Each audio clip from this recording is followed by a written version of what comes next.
bienvenue sur cette nouvelle vidéo. Une nouvelle vidéo donc sur la chaîne. J'espère en tout cas que vous avez passé une belle semaine et que depuis dimanche dernier vous vous portez bien.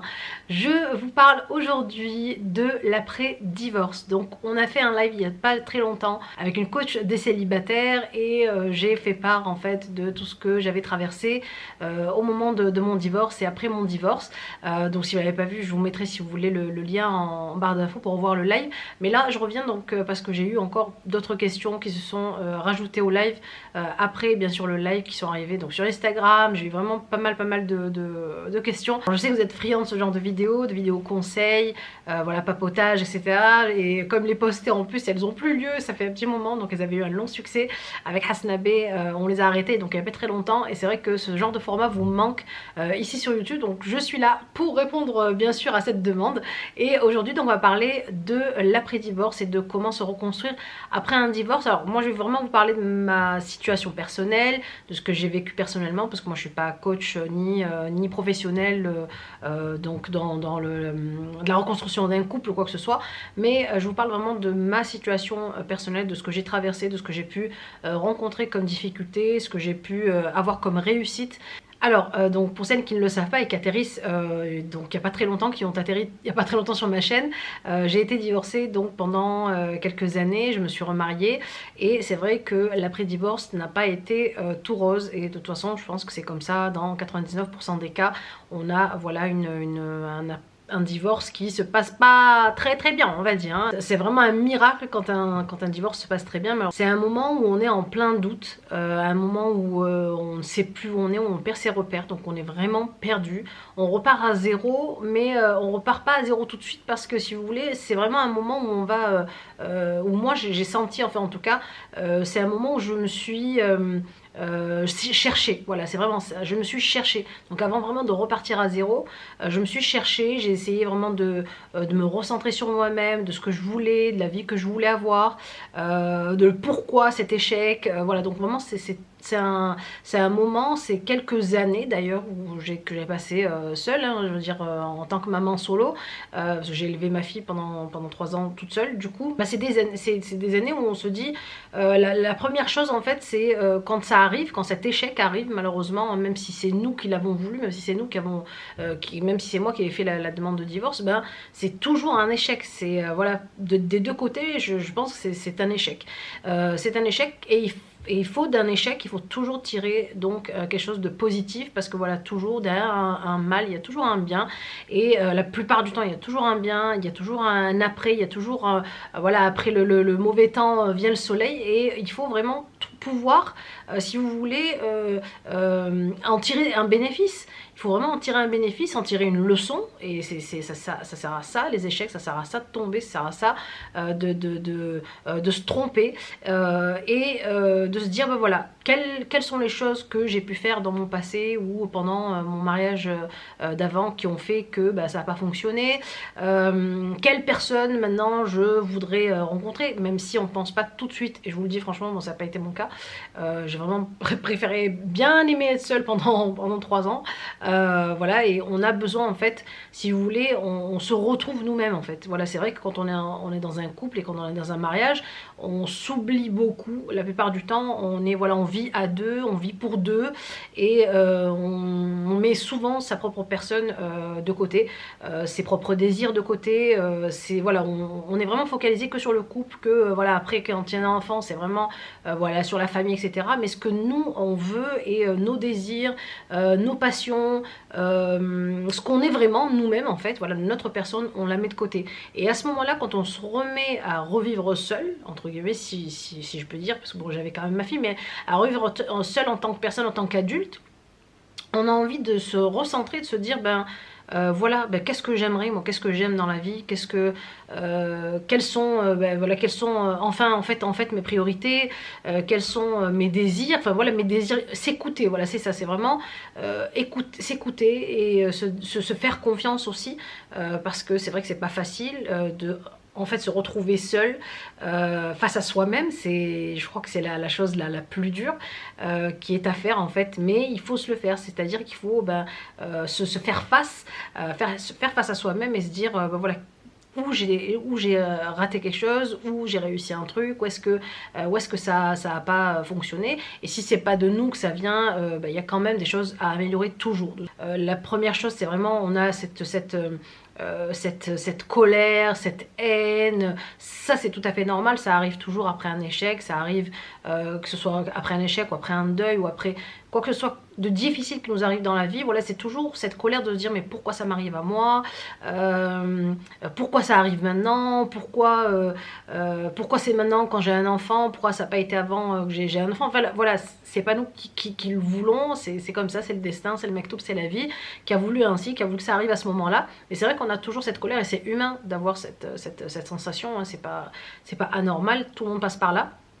Mais c'est essentiel à l'arrivée de l'apaisement, si vous voulez. En fait, après, une fois qu'on a passé la colère, la haine, si vous voulez, le chagrin, la tristesse, arrive l'apaisement. Et ça, de toute façon, vous y arriverez. C'est vrai que ça paraît des fois très loin. On se dit, mais c'est quand qu'il va arriver le moment où, enfin, je vais être apaisée, enfin, tout ça sera derrière moi. Ça va arriver. Il faut laisser vraiment le temps au temps. Moi, c'est vraiment ça que j'ai vécu. Je suis passée par cette expérience et je vous le dis, voilà, et vous le savez, la dernière fois, le live, vous avez beaucoup aimé le live parce que je vous ai vraiment parlé à cœur ouvert et je pense que tiens, nos séries vont s'appeler à cœur ouvert, pourquoi pas cette série de discussions. Dites-moi d'ailleurs ce que vous pensez de ce titre de série, sinon donnez-moi vos idées à vous de séries comme ça, discussions, conseils, etc. Mettez-moi ça en commentaire et je choisirai le meilleur titre à ces discussions là. Je vous disais, voilà, donc vraiment c'est ça, je vous ai parlé à cœur ouvert et vous l'avez ressenti parce que c'est vraiment ce que j'ai vécu et ce par quoi je suis passée. La reconstruction commence au moment où vraiment on a compris, où on a su en fait, si vous voulez, assimiler cet échec dans notre vie et on le renie pas en fait. Il faut vraiment assimiler cet échec, il faut pas le mettre de côté. C'est vrai que moi j'en ai parlé beaucoup, mais je crois que ça m'a aussi aidé d'un côté. C'est vrai que j'en ai beaucoup parlé quand je rencontrais une amie, que ce soit à la famille, que ce soit après à Mr. K quand je l'ai rencontré, je lui ai cassé la tête avec ce qui m'était arrivé en fait. J'étais tout le temps, sans cesse, j'avais ce besoin de raconter ce qui m'est arrivé, comme si en fait je voulais légitimer le fait que j'ai demandé le divorce, alors qu'en fait pas du tout, mais ça m'a aidé. Franchement, si vous avez des amis qui sont prêts à vous écouter des heures, pleurer sur votre sort, appelez-les. Voilà, vous n'allez pas les saouler si vous aiment vraiment, si c'est vraiment vos amis et qu'ils vous portent vraiment dans leur cœur, ils vous écouteront et parce qu'on a besoin de se décharger de cette de ce trop d'émotions. En fait, on a besoin de le raconter. On a beau se dire ben non, je vais y arriver seule et pas ça, on a besoin des autres, on a besoin de cette écoute. Si vous n'avez pas des amis autour de vous, pourquoi pas aller voir un psychologue et lui en parler, mais il faut vraiment se décharger.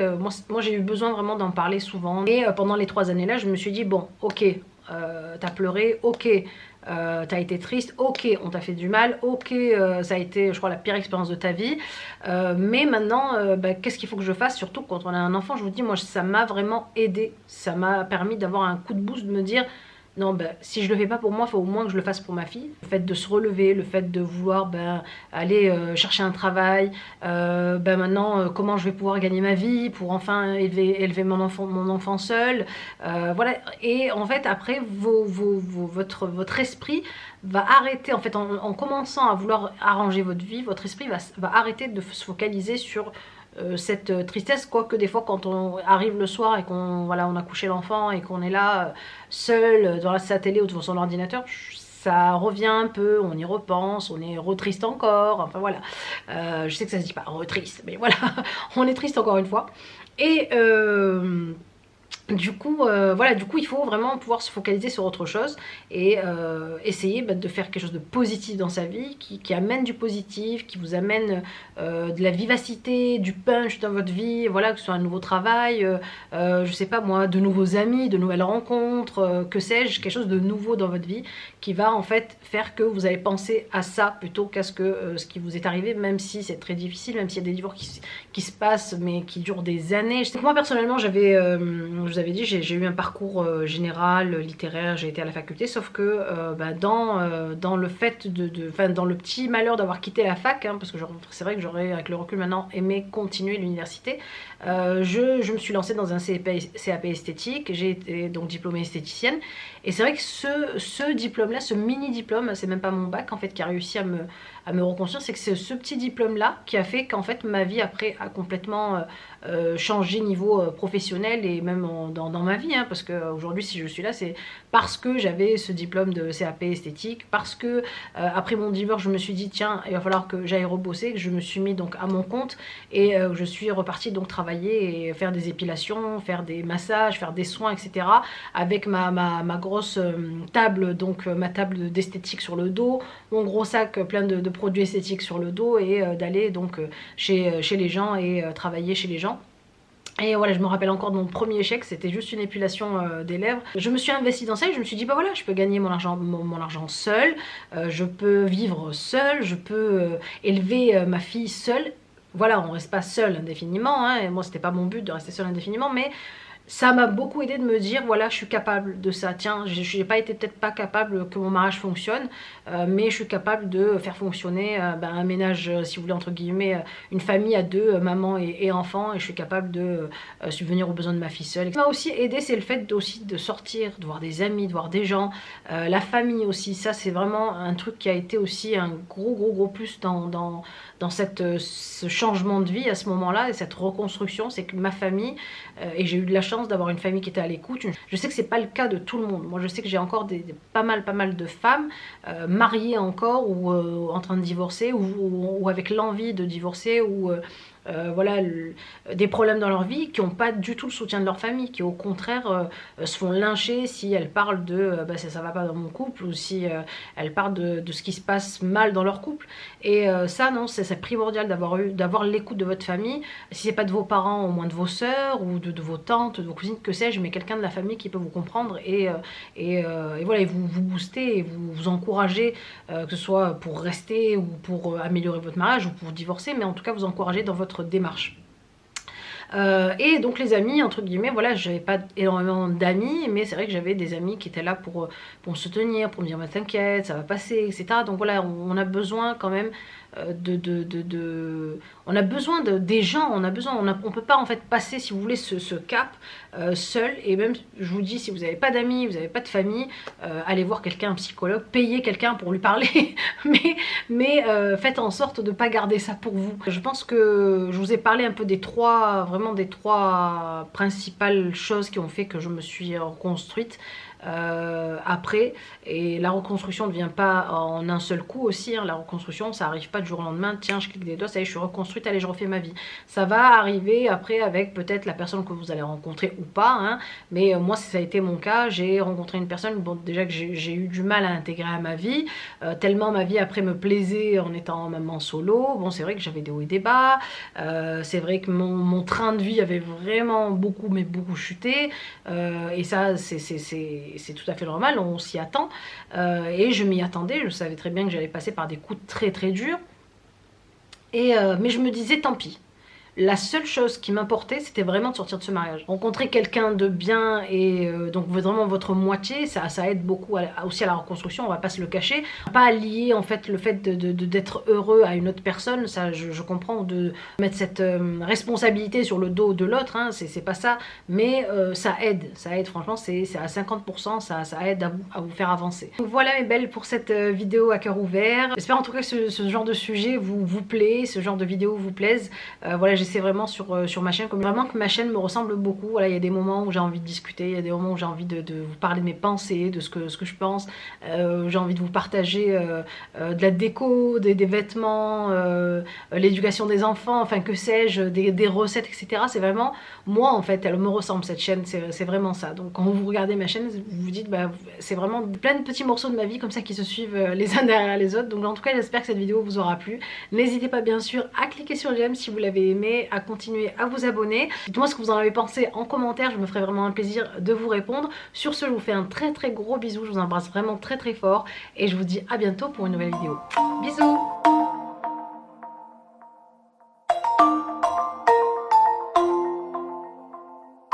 Yeah. I don't wanna slow down, I don't wanna slow